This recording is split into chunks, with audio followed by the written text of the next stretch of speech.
Centrina Alaminos. This is a project of Red Oak Properties Inc. and Mega Prestige Property Ventures Inc. This project is located here in Alaminos, Laguna, along Maharlika National Highway, just near the boundary of San Pablo City.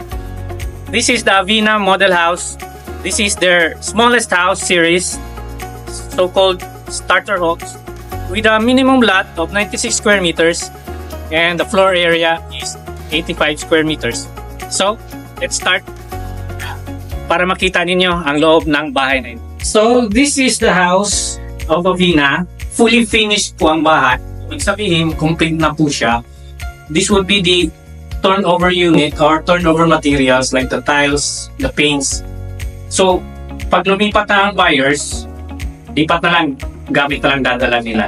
So, features ng house is mayroon siya sa baba, which pwede sa suggest, or this house is a that's so-called friendly, senior friendly siya.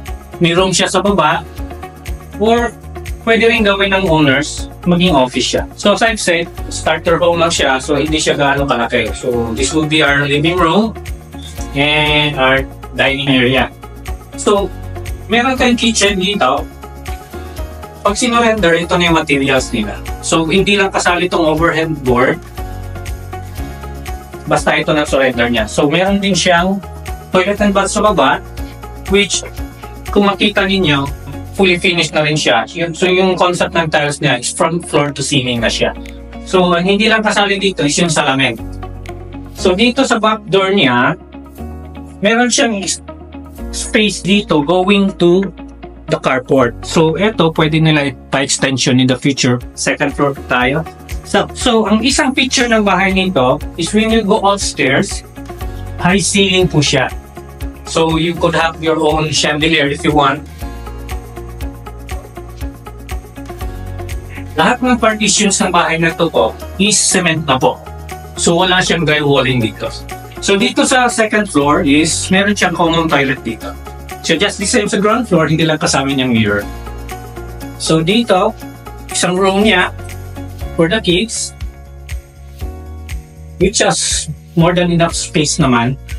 Hindi man kalakihan ng bahay, pero spacious pa rin ang master's bedroom niya.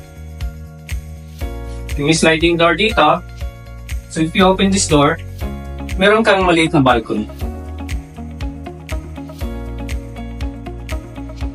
Yan. Spacious pa rin siya. So, ang bahay na ito po, magre-range siya ng 5.1 million. Pero yung price niya, inclusive na lahat. So once na ma-turn over yung bahay niyo or mag-move in na kayo, wala na kayong ibang expenses na babayaran pa. So, if you want to inquire about this house, please contact me. I'm Paul Christian Taburada, yung real estate broker here in Centrina, Alaminos. Hope to hear from you guys.